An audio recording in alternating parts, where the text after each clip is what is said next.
Supporters of complex PTSD claim it's a revolutionary psychiatric disorder, ignored by mainstream science and demands formal recognition.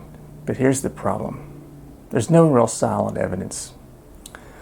First, the most basic consideration in validating any psychiatric disorder is, can we find real cases that shows it develops the way it's claimed?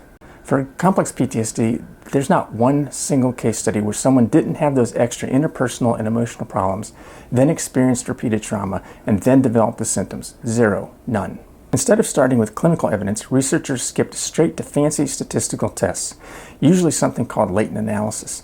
It can group people by symptom patterns, but it doesn't prove a disorder exists. If I fed a computer only the symptoms I claim define a fake disorder, guess what? It will find that group every time. Supporters claim that our current diagnostic system is broken and is driving clinicians to provide harmful treatments. They want to roll nearly every possible combination of problems into one mega diagnosis. They call it parsimonious, as if that's some medical law. But taxonomies aren't treatment manuals, and this move doesn't magically improve care. The flaws of this are most acute when considering borderline personality disorder. Their effort to replace borderline is so transparent that proponents exerted great efforts to publish bizarre studies to try to convince us that complex PTSD is not simply renaming borderline.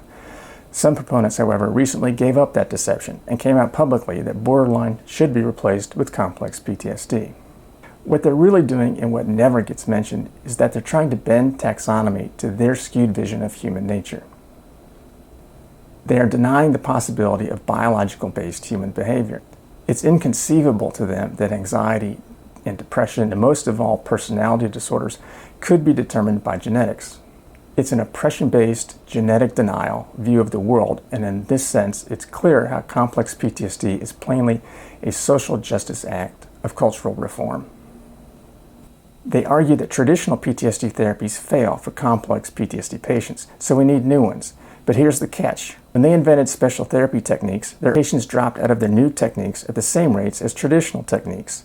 Newer studies have found that traditional PTSD therapies treat complex PTSD just as well or better than the special techniques. One of the most bizarre evidence is that they use surveys, asking other believers if they think complex PTSD exists. Surprise, believers believe. But opinion polls don't validate psychiatric disorders. If they did, we could prove time travel exists just by asking a subset of astronomers who believe in wormholes.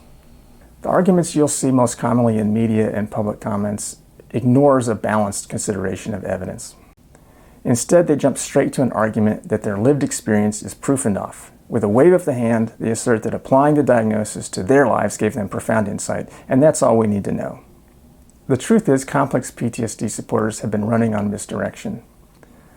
Until we can see real, rigorous studies, complex PTSD remains not a validated disorder, but a speculation. If you care about science and mental health, please share this video.